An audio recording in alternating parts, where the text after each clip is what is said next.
Hey guys, welcome back to my podcast. So excited to be here with you. This is Relearn Relationship. You've got Millie and you've got Savannah. And we're picking up with our new fun thing using the talking point cards. And Savannah picked one green category. And what is the category? The world around us. Okay, and we did not look at it. So we're going to answer to the best of our ability. Describe a time when you held a belief about something or someone which turned out to be wrong.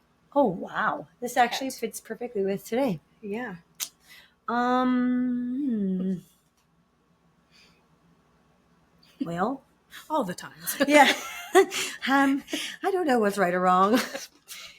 Actually, I think about like relationship stuff. And I think there's so many times when I've invested in relationship with people and thought that I had the right idea of who they were and how they were operating or of how I could help them or whatever. And then ended up in relationships where I was being hurt or I was being not valued. And then because I had this inheld belief that I could help or that they're one way, then the problem really was me and not them. And so for me, it took like detaching to see that what I had believed initially was not true. Yeah. So I think I tend to believe people. Like when people show me who they are initially, I believe in first impressions. And well, actually, no, this is funny because it's not actually just first impressions. It's also like I believe that people are good. And so if they do something wrong at first, then I want to figure out what's actually good about them. If they do something good and then turn bad, then I still believe in the good. You're like fighting for it to make up for it or justifying it. To get back to it. Yeah. But I think that's actually a symptom of narcissistic abuse. As I say that out loud, I'm like, oh, looks like my trauma showing. We'll circle around to that. Yeah. For me, like the first thing that came in my mind was myself.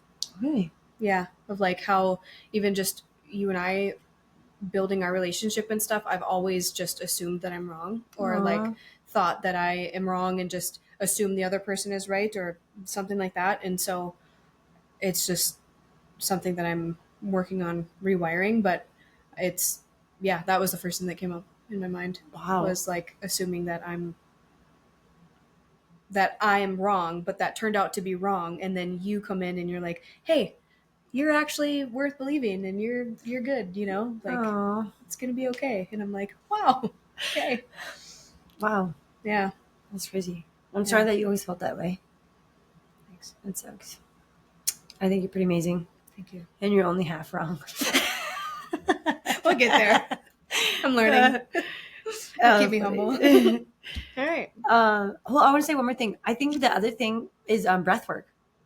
And I didn't think of that right away, but like I always kind of thought breath work was like new agey and like energy work was new agey. And I mean, technically it is like the new age world is like commandeered a lot and claimed it as their own, even though it's really not, even though it's scriptural and God is the one who invented it. Yeah. But that was surprising to me. Like when I started experiencing breath work and experiencing like what it did to my body, how it healed me physically and my like mind. And then also when I started connecting with God about it and hearing what God had to say, I was like, wow, I avoided this for so long because it was so unknown. Yeah. And I just associate it with bad. Wow. Even though it wasn't really. Wow. Yeah.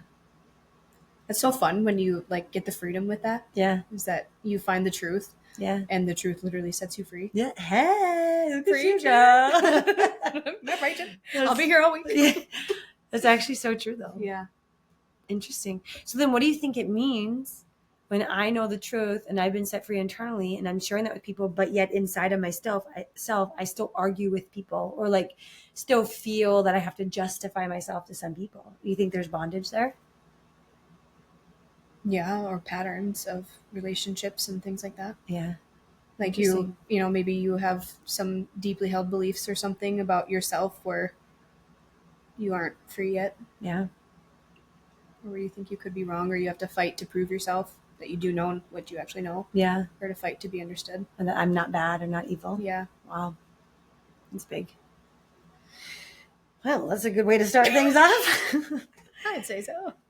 So today we're continuing our talk on friendship and friends and friends. You know that song? I've got friends in low places. I thought you were singing the other song you always sing. Which one? You're my best friend. I never had no to count on. What is that one? My best. I think it's the one that you were like, I'll send it to you, and then you never send it to me, so I literally never know what song you're talking about. I never send it because I like the part where it says, "I never had no one I could count on." Yeah, but it's a love song. So every time I watch it, I'm like, ooh, I don't think I should send this. She might get the wrong message. You continue to sing it to me. I love it. My bad. One day. Anyway, so we're going to be talking about enmeshment in friendship today. And as we were preparing for this episode, it was actually really funny because we realized that we are all twisted up. So, we're actually going to be covering enmeshment, codependency, and narcissistic abuse because these things all play together. Yeah. And the funny thing is, on the outside, they all can look similar too. And so it's really uncovering the intentions, like uncovering what's going on relationally, what the fruit of it is. And the crazy thing that we realize is that these 3 dysfunctional relationship patterns or styles that you can have, they actually mimic genuine love. Yeah. And so it's just perverted. Yeah. And so we're excited to be able to share a little bit about these 3 things today. And honestly, this would probably be broken up into a few different episodes just because there's so much content. But we're going to share about these 3 things, share about what we've learned in our relationship and what we've each learned individually, and then hopefully give you some strategies and tools and things that you can start doing within yourself and in your relationships to heal some of these patterns. Mm-hmm. So, Savannah, would you be willing to share what you found as far as the definition or psychological definition of enmeshment? And it doesn't need to be clinical, but just a basic understanding for all of us of what enmeshment is. Yeah. So from what I've learned is that enmeshment is kind of like an umbrella term for family dynamics or some sort of overly attachment. Okay. So it's where you have an unhealthy level of emotional closeness where personal boundaries of each person in the family are just either blurred or completely non-existent. Okay. And so between the people. So then you get overly involved, and when you're overly involved, you don't have the autonomy or the sense of self or the individual identity. So then everything just becomes meshed together. Okay. Yes. So basically, in enmeshed relationships, there's 2 people, but they're so interconnected emotionally that there's really no ending of me and no start of you. Right. Yes. So if you're upset, I'm upset. Yeah. And if I'm upset, you're upset. And or if you like something, I have to like it, or else I'm no longer in. I'm not safe anymore. Yeah. So there could be emotional punishment. There could be. Wait, can you tell us? I'm sorry to interrupt, but can you tell us what is emotional punishment? What kinds of things could someone experience when they're being emotionally punished? Yeah. So from what I have experienced and what I understand is emotional punishment is basically a withdrawal or it could be the silent treatment, or it could be someone, I guess it's kind of hard for me to think of examples, but I just think of, for me, my experience was it was withdrawn. Okay. So love or attention or things, were not there until I came in and apologized or made things better or made things right. Okay. So then would that be the same as emotional weaponry? So in emotional weaponry, someone may bring something to someone, and the 2 responses that they would get would be either a big explosion, angry, I'm mad at you, don't you dare say this to me, you don't know what you're talking about. Yep. Or the opposite, which is an implosion, where then they're well, I'm the worst person ever, and I'm such, I obviously I'm not a good sister or mother or friend or daughter. I'm, I guess I just am hurting everyone all the time. And so emotional weaponry is or just completely silent. Okay, so that's Yeah. another aspect Yeah, of it is like just withdrawn. Yeah, just completely withdrawn. I didn't mean to interrupt you. No, that's okay. So then when someone's withdrawn, you would feel like the emotional tension, Yeah. but there's no silence. So it's like there's a problem here and you need to fix it. Like I'm not going to tell you what the problem is. Right. And I'm not going to offer solutions or come up with a plan we both feel good about. Yeah. And the only way that this discomforting feeling is going away is if you come and make it right. Yeah. Is that what you Yeah, say? it's like an emotional guessing game. Oh, and man. then it's just kind of playing a roulette essentially of all of the different areas, in like, me. what did I do? Yeah, what did I do? Oh, Like thinking back past the week or past the year or something, and then when you finally bring that thing up, that person's like, yeah, that's exactly what it was. It's like, okay, I'm so sorry, and then it's fine, but it's not fine. I'm, yeah. Man, so then that's got to really impact the way that you or anyone would like live your life. Yeah. Because you're always aware of like, I could be the problem. And then, so say for instance, someone experiences this kind of stuff and they make a mistake. What does it feel like on the inside? Like, what does a person go through when they have enmeshment and they make a mistake, or the person they're enmeshed with seems to be upset? What's the kind of process that happens inside? Well, it's just all internalization of I did something wrong, I am wrong, or I am bad, like inherently. And I think from what we've learned is like it starts in childhood, and then it's like the child doesn't have the comprehension to be able to say, I'm feeling things correctly, but like my mom or my dad isn't like owning up to it, or they say I'm fine, but really what you're feeling underneath isn't fine. And they don't take ownership of their feelings, their big feelings, and say, this is mine. I'm feeling big emotions. It's not about you. You haven't done anything wrong. And so the child is just left with themselves. Okay. And so they internalize it and say, I did something wrong. And now I'm withdrawn. The love is detached from me. So how do I get my needs met again? Because I'm unsafe. So then they do what they can to bring themselves back in instead of the big brain or, the parent or the caregiver coming back and saying, come back in with me. The child brings themselves back in. Okay. So in unhealthy ways. Thank you. I think that makes it clear. I'm going to reflect back to what I think I heard, and then you tell me. So what you're saying is like a child would say like, Mommy, are you mad at me? Or Daddy, are you mad at me? And then the parent would say, no, I'm fine. And but then emotionally disconnect from the child. So then the child is off on their own and feels underneath that like something is not okay. That rejection. Yeah. Feels the disconnection, feels the coldness, but also feels the anxiety of like being disconnected. Yeah. And then tries to see like, is there something going on? The parent says no.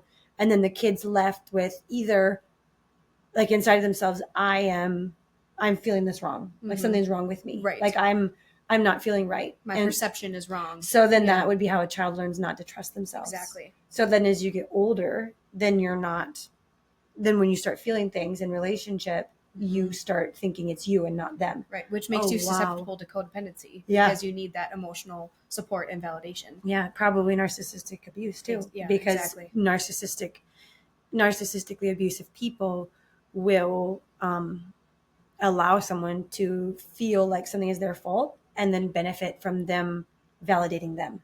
So they will allow someone to feel like, yeah, this is your fault that I'm upset, or yeah, this is your fault that this happened. And then will build themselves up by being like, I am the one who was not wrong. I did not make this mistake. I did not cause this pain. You did. And then they point it around. That's okay. They point it then at the person who made the mistake. And then everyone around them is like, oh, pointing all the negative attention at that person. And then they get positive attention for themselves. Yeah, exactly. Wow. Which what I was going to say can also be another form of emotional punishment. Of like not just allowing them to feel their own shame, but just pouring it on in a sense. Where then it's not just a natural consequence, but it's sitting above them in a superior way. Yeah. Well, and so remember years ago when we were first learning from Jim Wilder, there's like toxic shame and then there's healthy shame. Yeah.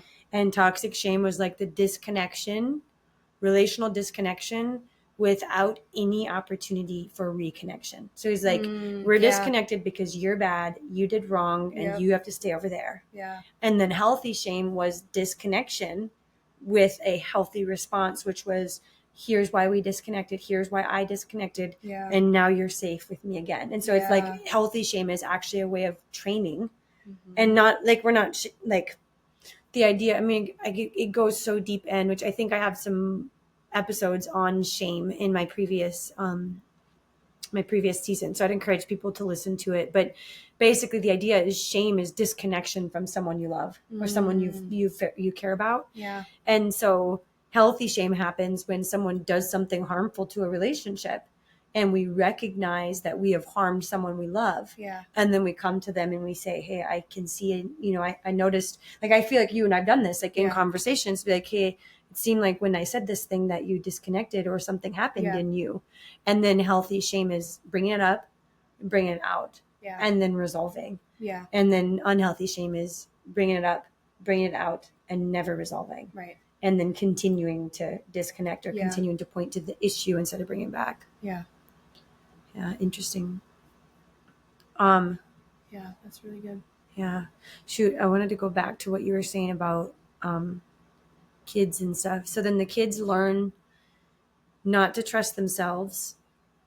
And then they also learn that the only way to be safe is to make the other person happy. Yeah, so it's like the child doesn't get a chance to develop their sense of self. And so they don't, their needs aren't as important as like in this instance in childhood as the parents, because the parents are the one that's going to provide the basic needs. So then like any interests or hobbies or passions, really things that are just a, I don't know, dynamic part of self, like of an identity builder. Yeah. Those just aren't on the table at all. There is just, what can I do to survive? And to survive, I need love at any cost. And I need, food, water, shelter, that kind of thing, which is also given by the caregiver. Right? So then the kids really just left on their own.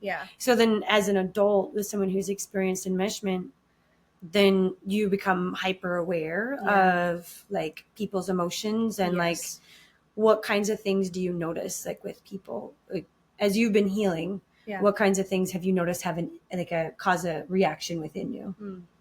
I would say certain like big emotions like anger or like still face type of response in a sense. So that could be anger, or it could be sadness, anything that like looks really big or like withdrawn.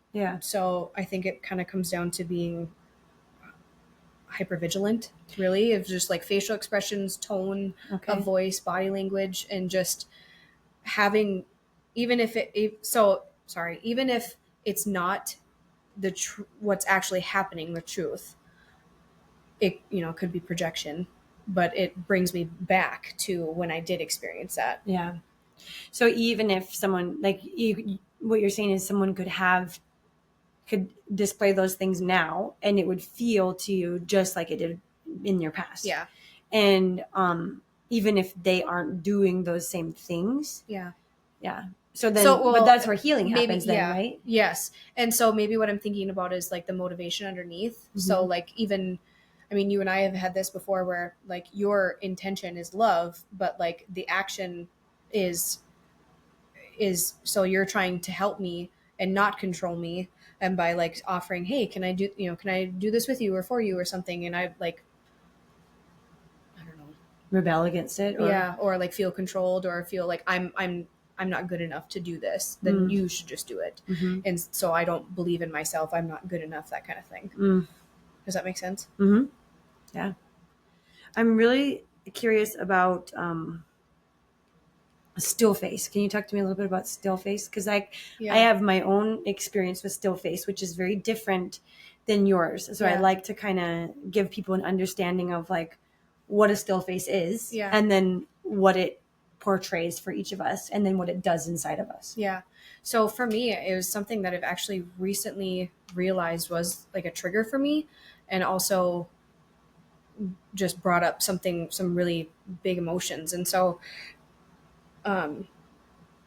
what happened for me was I had this big revelation. I had some ruptures with a couple people that I was trying to process through, and we were spending time with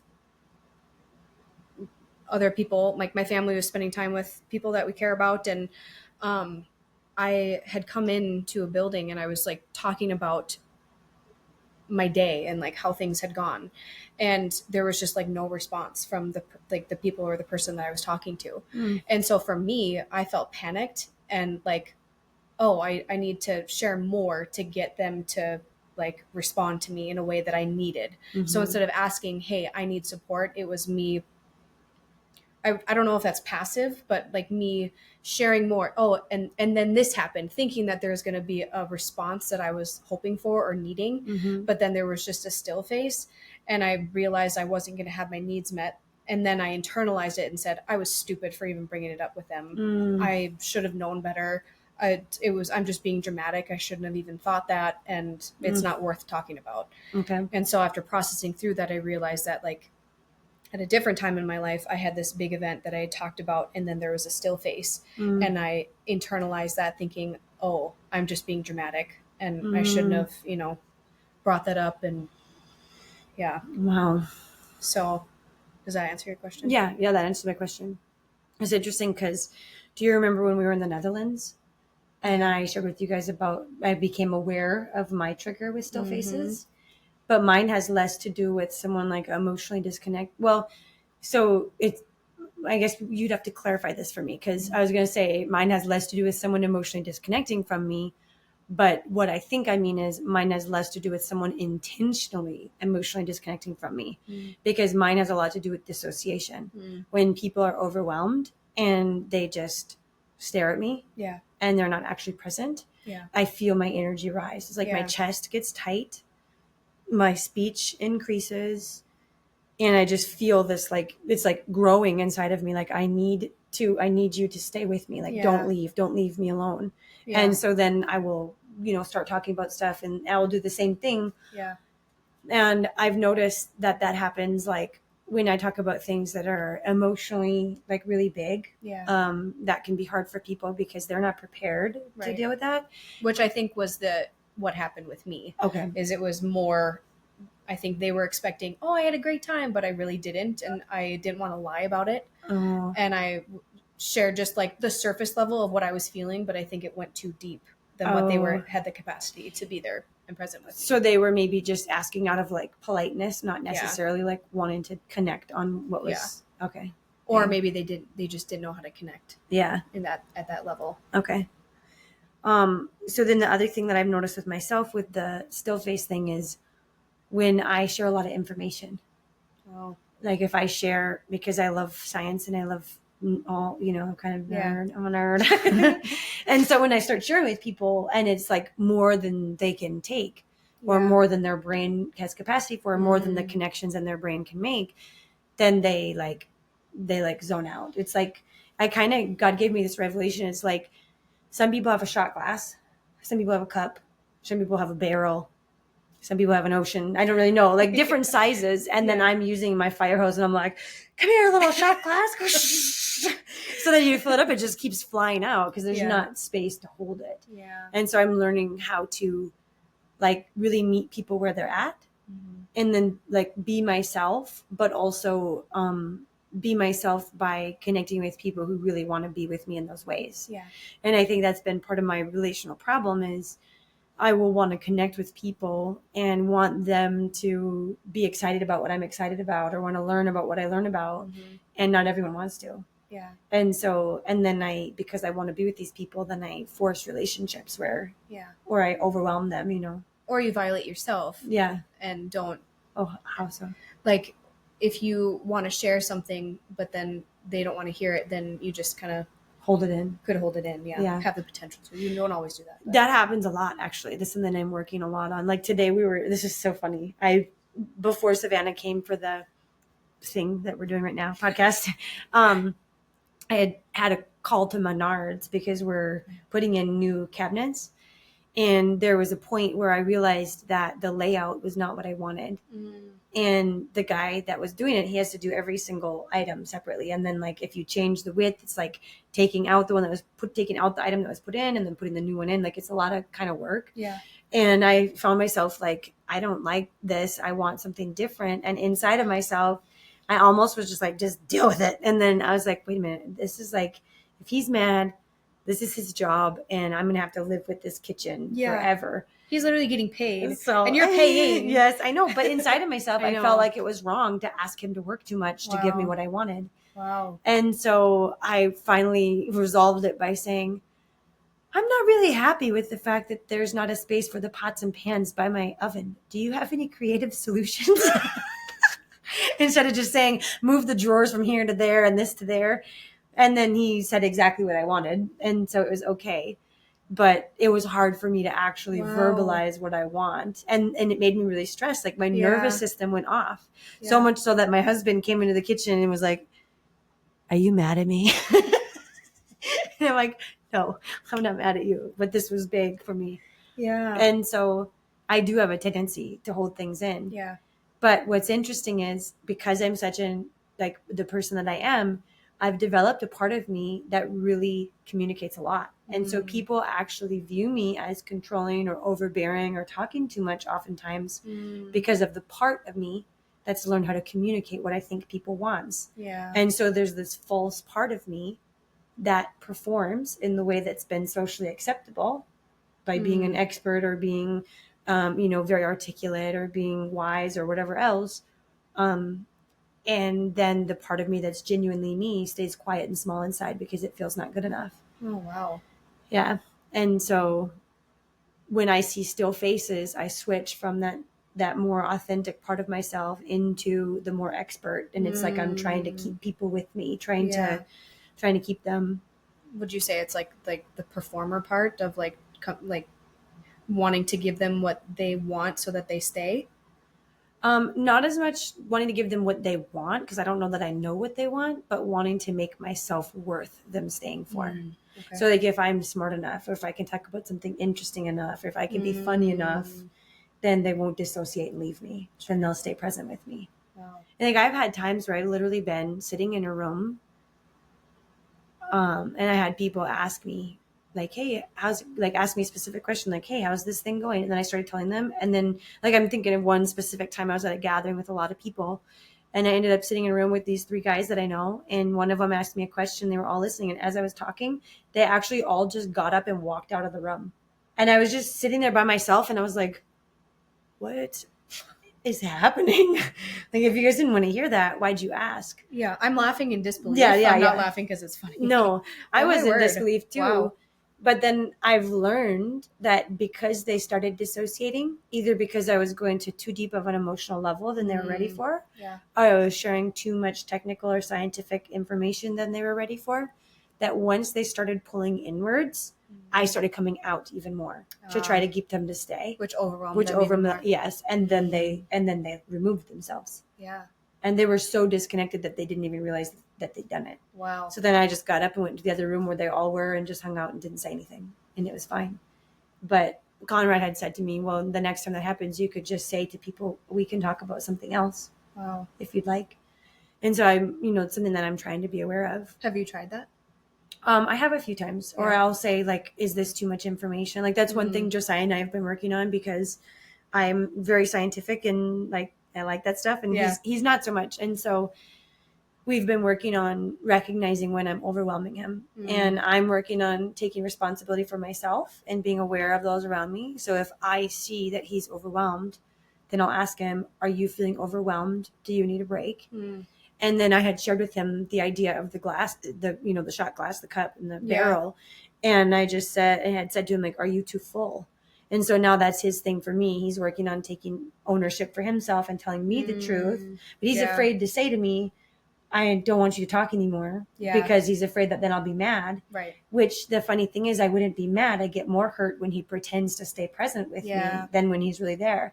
And so he's working on saying, I'm full. That's all I can take. And he's been doing it, and we've both been doing it. And it's really helped our relationship a lot. Wow. Because in the past, I'd feel like he just doesn't care about me or care about what's going on. when he really did, it was just more than he could carry at that moment. Yeah, he was trying to care for you. Yeah. Yeah. And that's not what I wanted. Exactly. And that's part of the issue with enmeshment is that, and then going back to our topic today, that's part of the issue with enmeshment is like someone who has been enmeshed or has enmeshed relationships believes that the other person wants them to care for them because that's what was expected in the enmeshed relationships. Yeah. Whereas where I come from, I don't want that. Yeah. I want real, genuine connection. But in order to have real, genuine connection, the person who's experienced enmeshment has to do everything that they were never allowed to do. Yeah. They have to say, I'm full. You can't keep talking to me. Or I'm overwhelmed. Or I don't want to talk about this anymore. Yeah. And those things were never allowed because they could never be themselves. And that's scary to do. Yeah. Because if you did that, I'm sure if someone did that in the past, then there was, again, the emotional weaponry, the emotional responses, all that. Yeah. So, so there's a lot there. We've already gone 30 minutes. Are you serious? Yeah. Oh my word. Hi guys. We're also doing a video podcast. I've recorded one more before and tried to do it and didn't know how to do it. And so we're doing it again and we are not giving up. And so we see ourselves even if you don't see us. Hey, good looking. What's cooking? Is there anything else you want to say about those things? Because I think that before we go into like building safe attachment and what it looks like to break the enmeshment, we should actually end the episode. Sure. And then we can pick up next week. Should we, we've mentioned codependency and we've mentioned narcissistic abuse, but we haven't gone into any sort of definitions of that. Is that something that you want to do? I think we should leave them on a cliffhanger. Okay. And we should do them next week. Okay. Or next time we post. I do want to mention what Mark Sobel once said. Yes, absolutely. Tell us. What did Mark say, Savannah? You're going to cut all this out, right? No, I'm not. What? Absolutely not. No way. This is gold. Please, if you're hearing this and you love it, just do something. I don't know. I don't Click actually the know how bell, to read like my and comments subscribe. yet. Yeah. I don't know how to read my comments yet, but someday I'll learn.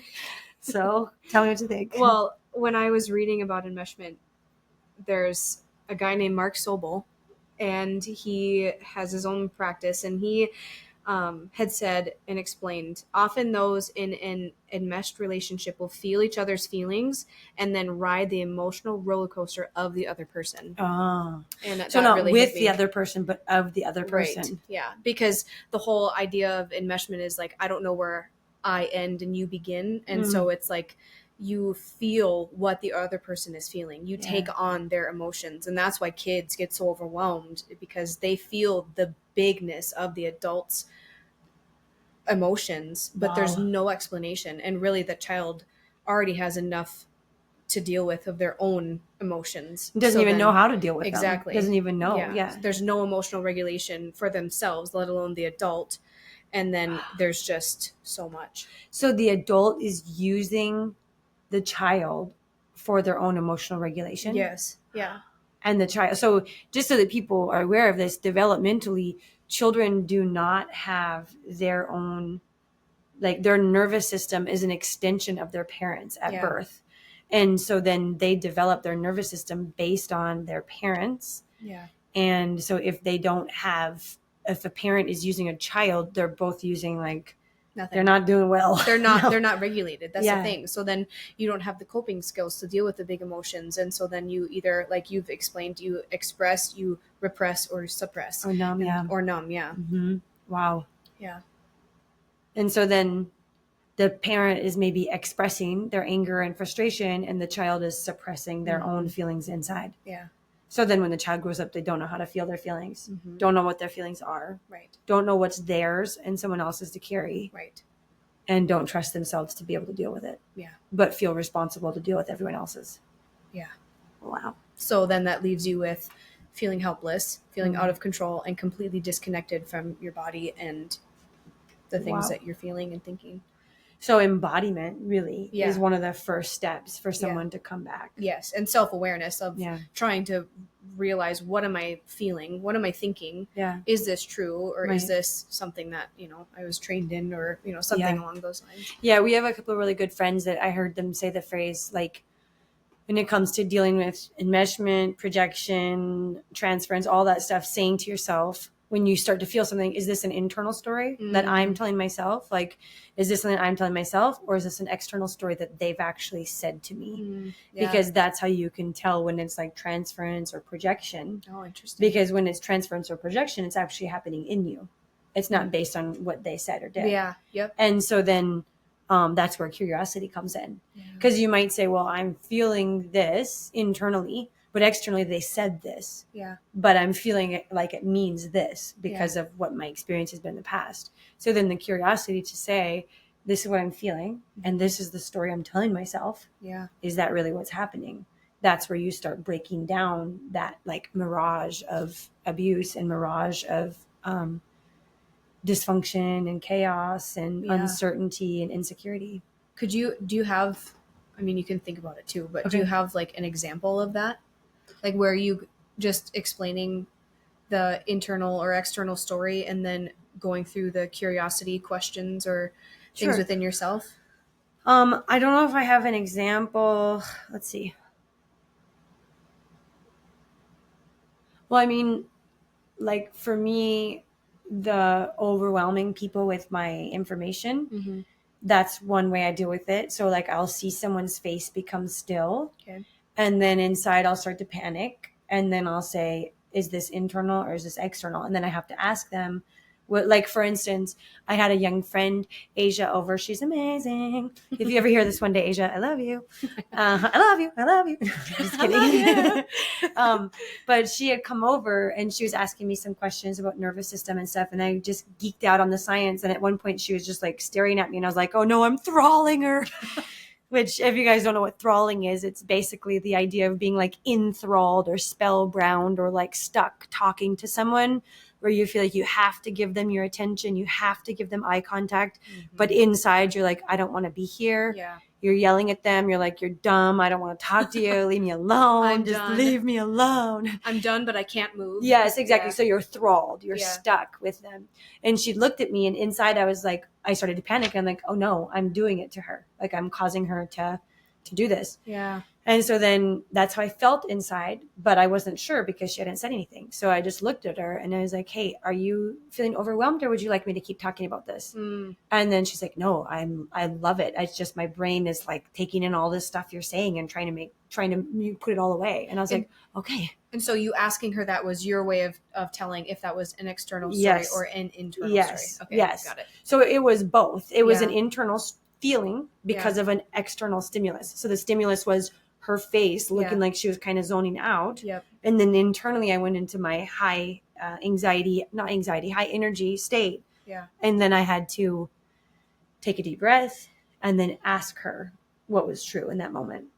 But I think also similarly, like with my husband, Josiah, and this is more his example, but I know he's okay with me sharing, but like if I am having difficult emotions, like if I'm angry or sad, he gets really nervous and he thinks that I'm mad at him. And in the past, he used to like clean or buy me snacks or give me foot rubs, or like just like he'd just come up and be like super fawning on me, and I'd be like, "What are you doing? Leave me alone." And he thought he needed to do that in order to feel okay. And so we had a conversation, and I was like, "Well, what makes you do that?" And he's like, "Well, I feel like you're mad." And I'm like, "Okay, so what happens if I'm mad?" And he's like, "Well, then it's my fault." And I'm like, "Well, why is it your fault?" And he's like, or what does it matter if it's your fault? And he's like, well, then you'll leave. Oh, wow. And I was like, and he actually was referring to emotionally leave. And I was like, oh, okay. So he needs to know that, just like you were saying earlier, like he needs to know I'm having big feelings. And I am responsible for them. I am taking care of them. And I will let you know if you have any part in it. And so we had that conversation, and I just said to him, like, as you're working through this, you have my permission to ask me if I'm mad at you at any time. As long as you believe me when I give you the answer. Because that's the other problem is like, sometimes someone will say, well, are you mad at me? And then you say no, but you don't emotionally feel better. So you're Right. not presenting differently. Mhm. And then they don't believe that you're not mad at them Right. because you're still upset. Yeah. They're still triggered. Yes, too. Yeah. exactly. Yeah. And so I think that's a big one is like, him seeing that I'm upset, feeling nervous inside, and then saying, "Are you mad at me?" And then me saying, "Yeah, I'm really angry about this conversation that we had earlier, and I'm still processing through it right now. But when I'm ready, we can talk about it." Yeah. Or, "No, I'm not mad at you at all. I had a really stressful interaction with the kids, and I'm feeling a lot of shame about it, and I'm trying to work through it. And I want to talk to you about it, but I'm just not ready yet." Yeah. Like those conversations, like letting him know externally what's happening internally with me is almost like freeing him. Yeah. Because I'm more of an internal processor. Like I will turn inwards and deal with all the things inside of myself, but yet I have really big feelings that can be felt by people around me. Mhm. And so I've been practicing that with him, and then also with my kids. Yeah. And I've noticed like my youngest daughter is really sensitive, and when I'm feeling upset, she'll come in and she gets a little like spicy, and she'll like go, "What's the matter with you?" Or like I'm so bored of this house, or like she doesn't talk like Minnie Mouse. I don't know why I'm doing that, but like she doesn't come in with like softness and trying to fix things. She comes in with like an explosion. Yeah. And I've learned that when she does that, or when she like keeps coming back to check on me, like, "What are you doing? What are you doing? What are you doing?" That I have to actually tell her, "Hey, just so you know, is I'm feeling a lot of big feelings right now, and I'm really upset, but I'm not mad at you at all. And as soon as I'm feeling better, I'll come back out and we'll be together." And it's been crazy how just simply telling her that, she can stop coming into the room. She can give me space. It's like she feels okay knowing that I'm upset, but that I'm going to take care of it. Yeah. And that's been huge for our family, as I'm working on expressing what's happening inside of me, and also taking responsibility, like owning the responsibility, so that no one else has to wonder, should I be doing something, or is this my fault? Yeah. Jay's my husband, and I have had to do the same thing with Selah, our daughter, because we'll start a conversation and it isn't tense right away. And then all of a sudden it'll become more tense. And then it just, like you said, comes in, and just like Selah she'll just show all the signs of being dysregulated. She looks like a little drunken toddler. She's just running into things, and she's trying to jump on us and throwing things. She's like throwing things, or she's really loud, and like just, you can tell that she just feels out of control. And I finally learned that I just said, "Hey, Selah, Mommy and Daddy are having a big conversation. We both have big emotions, and none of it is about you. And you don't have to take care of us. Yeah. And it's okay for you. You're still safe with us. And also we need privacy, so we'll come get you when we're done." Yeah. And literally she'll just go and play. Like, okay. And then she's fine. It's like a light switch. She's like, okay. And she's just like playing with her little bluey characters. And I'm like, all right, so that's all it took. It was just literally letting her know that she's safe, and it's not about her. Yeah. And that she's safe to be a kid again. Right. She doesn't have to take care of us or fix problems or whatever. She doesn't have to monitor anything. She doesn't have to do anything for us. That we're still, even though we have big emotions, we're still there with her. Yeah. Yes. Like, you're going to be safe for her. Yeah. Wow. Well, and I think that exact thing is breaking enmeshment. Yes. Yeah. Because the kids who experience enmeshment growing up, they were never told that. Yeah. They were left alone to feel like it was their fault, whether it was or wasn't. Yeah. Because I mean, like, realistically, our kids dysregulate us and make us upset. Our kids do things, like that's just real life. And so, but that's breaking enmeshment, is being the adult and taking responsibility for ourselves, even to say, like, I'm not okay right now. Yeah. But I'm going to do whatever it takes to be okay. And you don't have to take care of me. Yeah. And sometimes that means going for a walk. Sometimes it means taking a nap. Sometimes it means having a snack, calling a friend, crying. Yeah. Resourcing, And having those emotions, I mean, in appropriate ways, but having those emotions in front of your kids too, to show them that it's real, that you're human, and that you can come out of it. Yes. That, like, because I feel like with me, I only saw things get to a peak, but I didn't see resolve, like with my family. And so then how do you learn resolve if you aren't a part of it? Right. You never see it. Yeah. I mean, I think you've talked about if a fight starts in front of your kids. That was my son Jonas told me that about his pastor. And I was like so shocked. He said that his pastor and his wife, which I really appreciate this, Zach and Ashley, if you ever listen, thumbs up. You're teaching us things all the way up here in Minnesota. But Jonas told me that if they ever start a fight in front of their kids, they finish it in front of them. Yeah. And I was like, my mind was blown. Yeah. I was like, what? Yeah. But and you think about it, how else will kids learn that? Yeah. And that fighting is healthy. Right. I mean, if you're fighting fair, but fighting is healthy. That's the thing for me. Like my parents, I don't remember seeing them fight ever. Yeah. And I think that in order to protect us, they went into the bedroom to have conversations. But then I never saw like arguments, conflict, resolve, but I always felt the tension. Yes. And so then I always feel like I'm bad or I'm wrong because around me there's tension, even though I don't know why. Because you didn't, like, there was no safety to land. There was no place for Millie to land. Yeah. And that's exactly what I experienced too. I have like so many memories where I was just sitting on the couch and I could hear, my parents fighting in the bedroom, and or I was sitting at the edge of the stairs purposely listening, Savannah. I was like, what are they doing? Yeah, this is about me. It's not, but it is. And but they're typically, when they would come back out, or one person would come back out, it would be everything's fine, but it didn't. There was no resolve. Yeah, there was no resolve. Fine. Yeah. Well, interestingly enough, is they could say everything's fine, and in themselves they may have worked through it, right. But because you got dysregulated and were left over there and never brought in to regulate, then it wasn't fine. Yeah. Even though they had worked through the issue, but because you were impacted by it, you weren't fine. Yeah. Wow, it's really big. Yeah. So now you guys can see, like, as we talk about this, like the reality of how deep this stuff goes and how much it impacts our relationships.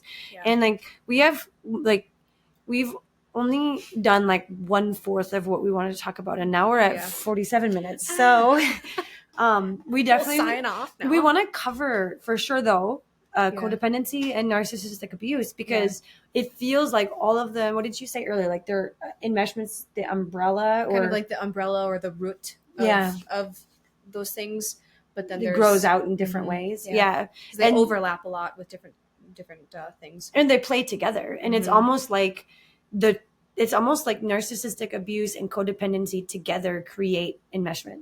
Yeah. Like you can have one or the other, or you can get the jackpot and you can get them all.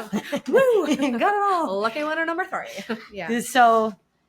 So in the next episode, we will go over codependency, what that looks like in relationships and how that forms and how we can work on healing that. Mm-hmm. And then we'll also, if there's time in that episode, we'll cover the narcissistic abuse stuff. Yeah. Same thing, how it forms, what it looks like in relationships, what it feels like to experience, and then how to heal. Yeah. And then lastly, we want to share about like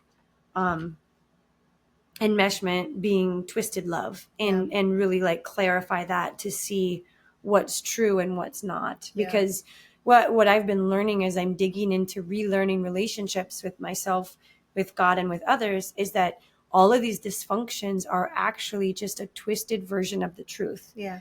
And so that's why it's so confusing, and why it can feel so like it can be confusing, because there are parts that are true and that are good, but they're twisted. And so as we untwist, then we can choose how we want to respond to the dysfunctional things, and we can receive what we really need and give what we really need, which is love and relationships. Yeah. So, and the twistedness is like the motivation underneath. Yeah.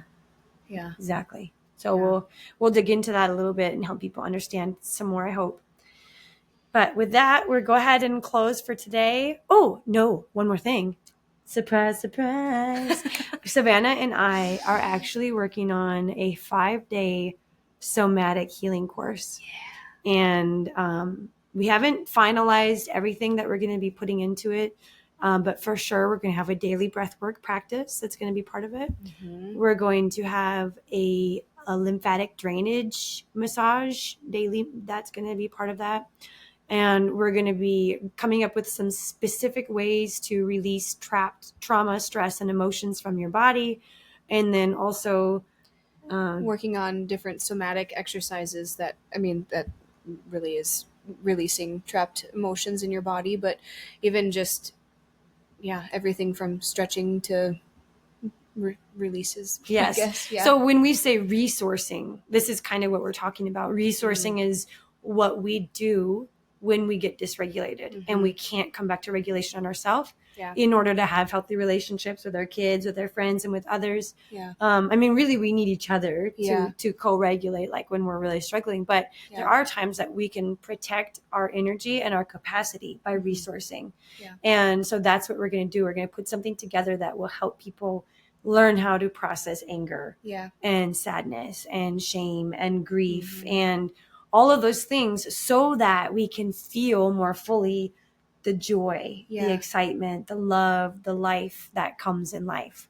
And just kind of get to really who you are. Like get to be really fully embodied in your true self. Yeah, like uncovering all the barriers and all the things that have been piled up that have never really been released.